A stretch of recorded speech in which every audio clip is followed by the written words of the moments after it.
Ever play a game that just pisses you off for no reason? Maybe it's the mechanics of the game or even the unfair difficulty curve.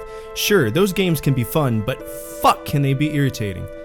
The games we're about to talk about aren't just irritating, though. No. No, that would be too easy. The following games I'm going to talk about are 100%, unequivocally, literally games that made me shit myself in pure rage. The kind of rage that can be only described as wanting to slam one's head in the car door multiple times. The kind of rage that makes you want to lob a game like a frisbee across the plains. Trust me, these games will do the same to you.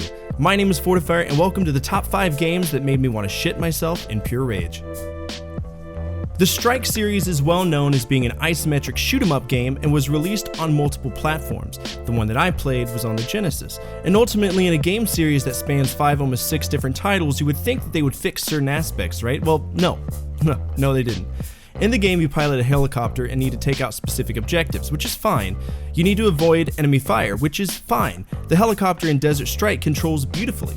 The issue is you consume so much fuel that you can't complete missions. And to get items, you need to explore the map, which means that you have to waste more fuel just to realize that you gotta memorize where everything is. Now, granted, the game gives you a map, but then you also might have time-sensitive objectives, which can take 2 hits, which is incredibly fucking annoying.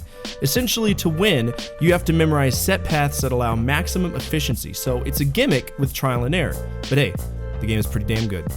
This one is a cult classic on the PS1, but I'm strongly convinced people only like this for one reason: the ability to tase people until they burst into flame.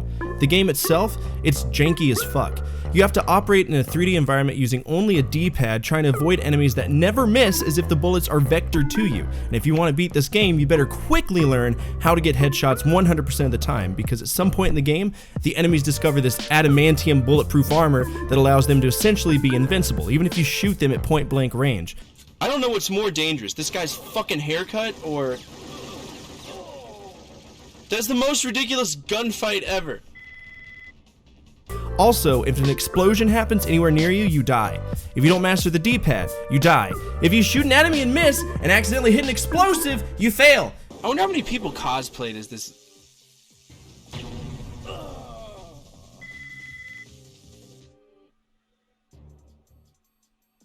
What? It's plain as night and day. This game was a gem back in the day, but I personally feel it didn't age well.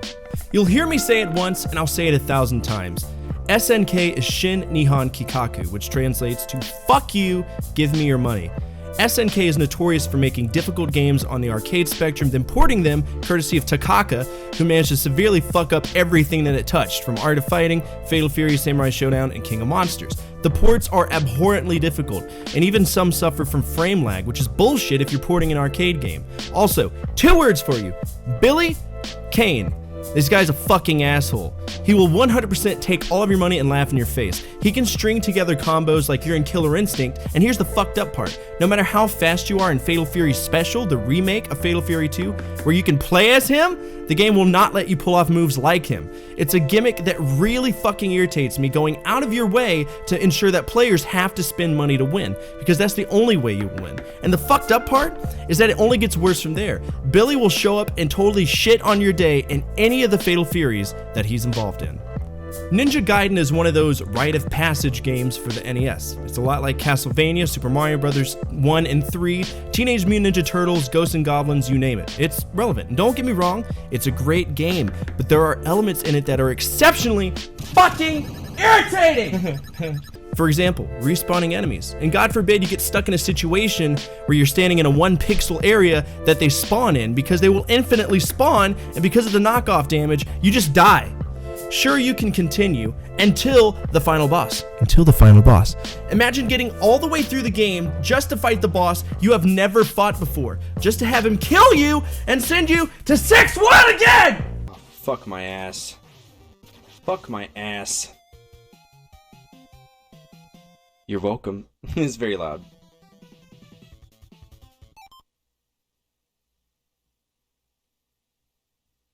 $6-1?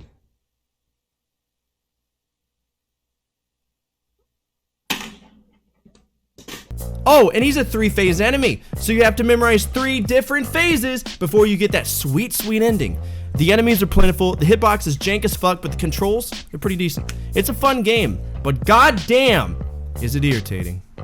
This is another one of those rite of passage titles, the third entry in the Castlevania series and perhaps the most difficult and notorious of them all.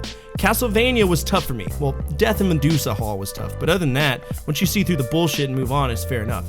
Castlevania 2 was cryptic and had some annoying mechanics, but Castlevania 3 has the distinguished honor of not only being tossed one time, not even 2 times, but 3 times across my game room. This game is notoriously hard and features perhaps one of the most random hitboxes I have ever seen.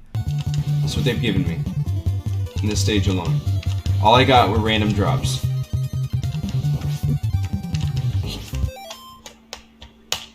He didn't touch me. He didn't fucking touch me.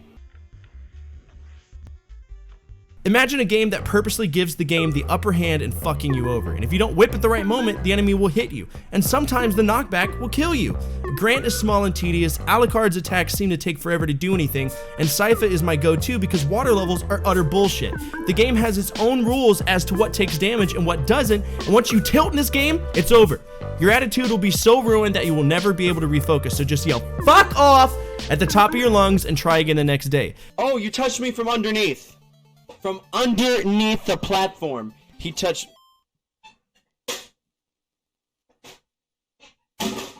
But then you realize that nothing changes inside the cart!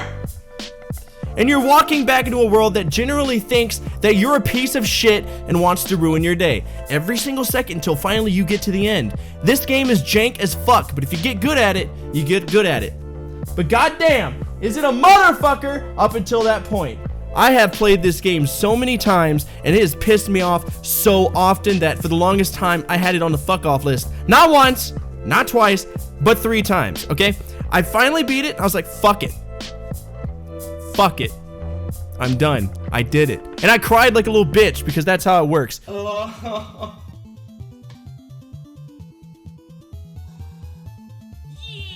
boy! That was the fucking hardest game I've ever played in my fucking life. Anyway, thank you so much for taking the time to watch this top 5 episode for me. You can expect to see more. And as always, from my family to your family, good energy, good vibes, Fortefyre out.